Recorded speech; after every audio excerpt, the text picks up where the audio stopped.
Another tool you should be aware of when working with the flat pattern of a sheet metal part is the corner trim feature, which allows you to add relief and break any sharp edges. Corner trim can be launched from the sheet metal toolbar or from the Insert Sheet Metal drop-down menu. Now, right now the command is grayed out. The reason for this is that the new feature will be dependent on the flat pattern feature, meaning it will only be active in the flattened state. I'll go ahead and flatten the part. As soon as I do, the corner trim feature becomes available. I'll click on it, and the corner trim property manager will appear. To get started, I can click on each edge that I wish to add relief to, or I can use the Collect All Corners button to have SOLIDWORKS select all of them for me. Using the relief pull-down, I can set it to use square or bend waist, or I can leave it as circular. Whatever option I decide, I'll also be able to adjust the size using this area, or by using the ratio to thickness option. When using the circular or square type, I can use the Centered on Bend Lines option to have SOLIDWORKS center the relief cuts relative to the bend lines.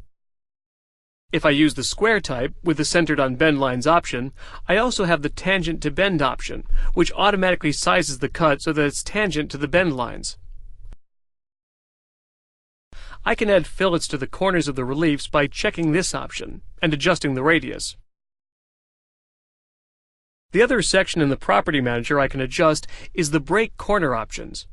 This option allows you to remove material from external edges and add material to internal edges. To break all of the sharp edges, I'll click on the face of the sheet metal, and SOLIDWORKS will break every sharp edge that's touching the face. Notice the Break option does not override the edges that were added in the Relief Options section. If I wanted to break one of these edges instead of adding relief, I must remove it from the Relief Options section by right-clicking on it in the Property Manager and choosing Delete, or by clicking on it again in the Graphics window. You can see by the preview that SOLIDWORKS is adding a chamfered break to the edges. I can adjust the size of the chamfer, or change this to filleted, and adjust the radius. At this point, I'll go ahead and click OK to finish the corner trim feature. It's important to note that all of the settings we specified in this corner trim feature are for the flattened state of the part only. They don't affect the part in its folded state. To make changes to the corner trim feature, make sure the part is in its flattened state. Otherwise, the corner trim feature will be suppressed.